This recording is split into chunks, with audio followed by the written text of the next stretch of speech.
Hello, my name is Doug Heaton. I serve as a commissioner from Kane County in southern Utah. I'd like to discuss for a moment forest health. There is just a plethora of misinformation that has been propagated by environmental concerns about the dangers of tree harvest and things like that. And I'd like to just talk for a few minutes about a healthy forest and what constitutes a healthy forest. We live in a semi-arid, high desert environment. We get about 18 inches of moisture in our forest lands each year. And the truth is, 18 inches of moisture is not enough to sustain a forest that is just allowed to run at its own, what Mother Nature would normally do to a forest. Every tree that is in the forest, in order to live, has to pull water out of the ground. That water is then used for the normal life functions of the tree, and then it's dispelled off into the atmosphere. So each tree brings X number of gallons of water out of the ground every year.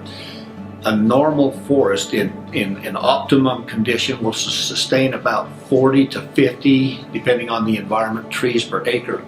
And so when you get a forest that just runaway growth, the little seedlings and the saplings and all of these begin to grow up, the trees compete for the amount of water that is in the ground. If you have a lot of trees, the springs begin to dry up because the water is being sucked up by the trees. And if you get, instead of the 50 or so trees that are optimal, up to the 500 mark or something like that, which normally happens in a forest, then what happens is every tree, in competing for the limited amount of water, is weakened.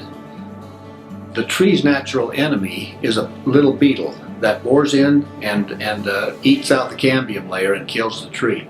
If the tree does not have enough water, it can't create the sap to do what we call pitch out the bug.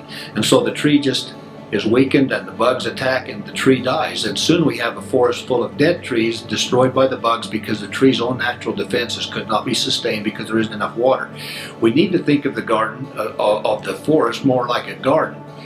If you harvest it periodically and if you weed it periodically, we can maintain a perpetually young, vibrant forest forever, which is a perfect habitat for the animals that we love to preserve, for the to maintain the clean air. There's nothing that does any more worse to the environment than to burn it.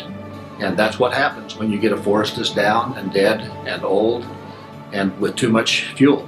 That's just simply what happens. Thank you for listening.